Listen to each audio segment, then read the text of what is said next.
양적 완화든지 이런 여러 가지 경제적 요소도 있지만 가장 중요하게 올 초부터 비트코인의 가격을 이끌었던 기관의 진입, 그거를 또 가장 확실하게 만들어내는 거는 그 규제와 정책이었는데 12월 정도에 한 2개가 기다리고 있고 내년 2월, 3월에도 이렇게 2개 정도의 큰 규제의 큰 것들이 빵빵빵빵 이렇게 터지게 기다리고 있으니까 최근에 이제 알트코인 얘기를 되게 많이 했는데 오늘 이제 비트코인 중심으로 조금 더 왜 아직 이게 알트코인 시장뿐만 아니라 비트는 뭐 많이 오른 거 아니냐, 뭐 심지어 이제 알트코인 시장이 오면 비트에서 알트코인으로 넘어가는 거냐, 뭐 이런 얘기를 많이 하는 분들이 있는데 일단 전혀 그렇지 않습니다.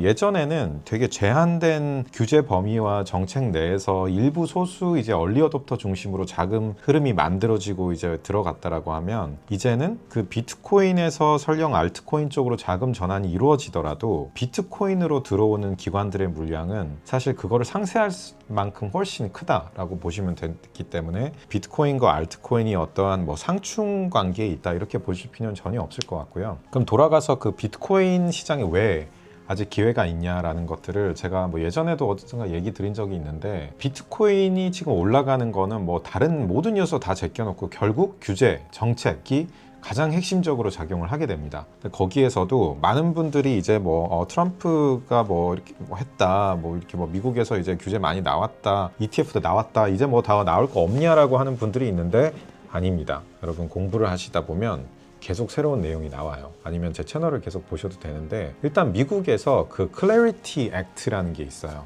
이게 예전부터 나왔었던 거고 사실 우리가 이제 봤던 지니어스 액트라는 건 스테이블 코인 중심의 법안이라서 비트코인에 영향은 있죠. 왜? 스테이블 코인을 발행하고 하던 미국 국채도 담고 뭐 일부 비트코인도 담고 하는 경우가 있고 전체적으로 시장이 개선되는 간접적 효과는 있지만 비트코인의 직접적인 건 아니었었어요. 근데 그거보다 훨씬 더 비트코인이나 이더리움 같은 대형 코인에 훨씬 호재로 작용할 수 있는 게 이 클래리티 액트라는 건데 이 클래리티 액트는 올해 12월 정도에는 통과가 될 걸로 보고 있어요. 왜냐? 트럼프 대통령이 엄청 밀고 있기 때문에.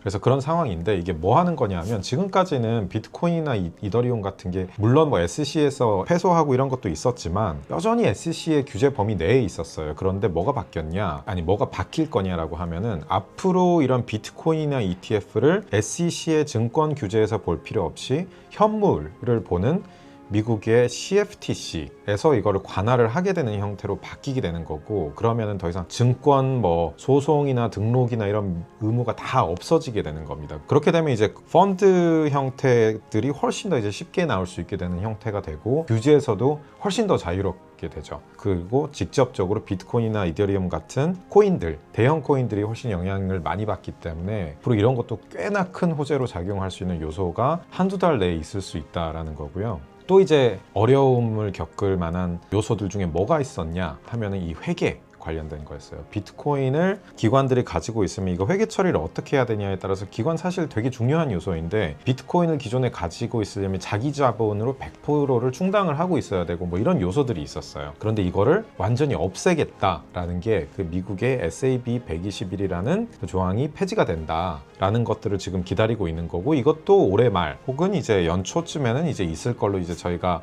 생각을 하고 있는 중에 있습니다. 그래서 그렇게 예상이 되고 있는데 그렇게 되면 뭐가 쉬워지냐? 비트코인을 일반 자산화 시킬 수가 있게 되는 거고요. JP모건이라던가 아니면 미국의 뭐 대형 은행들이 비트코인을 직접 보관 수탁을 할 수 있게 돼요. 그리고 보관하고 있는 다른 자산과의 어떤 그 보관 장벽 같은 것도 대부분 없어지기 때문에 비트코인을 수탁을 함에 있어서 그냥 단순한 회계 처리를 넘어서 온갖 불편한 요소들, 자본을 더 충당해야 됐었던 이런 요소들이 없어지고 있는 그대로의 자산으로 은행권 내에서 받아들여질 수 있게 되는 게 지금 SAB 121의 철폐로 이제 생길 변화다라는 거고 그럼 이게 끝이냐? 아닙니다. 지금까지 뭐 여러 법안들이 있었어요. 뭐 FIT21이라는 것도 있었고 뭐 지니어스 액트도 있었고 뭐 지금 얘기 드린 법안들도 있는데 이런 것들에 대해서 누가 관리 감독을 할 거냐 어떻게 할 거냐에 대한 크립토 법안 패키지 하나가 아니라 모든 것들을 모아놓은 패키지가 내년 1분기 정도 중에는 그 승인이 될 걸로 기대를 하고 있어요. 이게 승인이 되면 규제가 기존에 많이 내려왔죠. 뭐 100% 규제에서 뭐 90%, 80%, 뭐 60%, 50% 이런 식으로 내려왔다. 근데 뭐 어딘가쯤에 있는데 여전히 그레이 에어리어라고 하는 그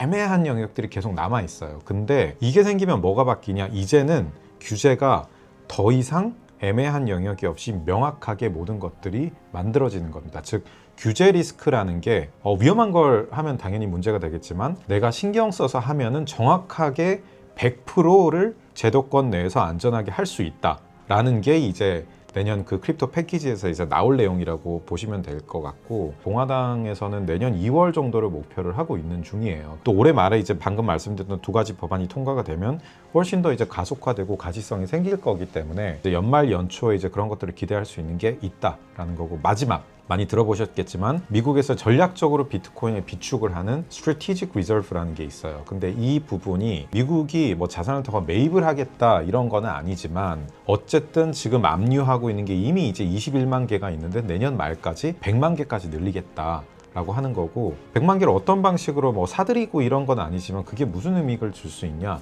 자, 일단 미국에서 그 정도의 자산을 들고 있게 되는 거고, 두 번째로는 시장에 대한 매도 압력이 비트코인이 그만큼 줄어들게 되는 거예요. 왜? 미국에서 팔지 않겠다라고 얘기한 비트코인 리저브에 들어가게 되는 유통량이 그만큼 들어갈수록 반대로 시장 내에서는 훨씬 더 유통되는 양도 적고, 또 더 나아가서는 매도 물량이 그만큼 없어질 수 있기 때문에 그런 측면에서 굉장히 호재로 보고 있다라고 보면 될 것 같습니다. 그래서 뭐 다른 요소들 뭐 양적 완화든지 이런 여러 가지 경제적 요소도 있지만 가장 중요하게 올 초부터 비트코인의 가격을 이끌었던 기관의 진입, 그거를 또 가장 확실하게 만들어내는 거는 그 규제와 정책이었는데 12월 정도에 한 2개가 기다리고 있고, 내년 2월, 3월에도 이렇게 2개 정도의 큰 규제의 큰 것들이 빵빵빵빵 이렇게 터지게 기다리고 있으니까 한번 잘 기대를 해보셔도 좋을 것 같습니다. 지금 홍콩은 비가 오고 있고 좀 우울한 날씨가 계속 있는데, 어쨌든 코인 시장은 여러분들이 늘 생각하는 공포가 가장 클 때, 그때가 가장 바닥일 수 있다라는 생각으로 너무 우울해하지 마시고, 이러한 펀더멘털들은 계속 일어나고 있습니다. 그래서 작은 파도에 너무 휩쓸리지 마시고 이제 큰 그 원류가 어떻게 흘러가시는지를 보시면서 장기 투자 하면서 이제 성공적인 투자 만들어 가시길 바라겠습니다. 또 우리 구독자분들을 위한 제가 어떤 환경에서 일을 하고 있었는지를 보여드리기 위해서 홍콩의 구룡 쪽입니다. 비 오는 밤을 한번 찍어봤습니다.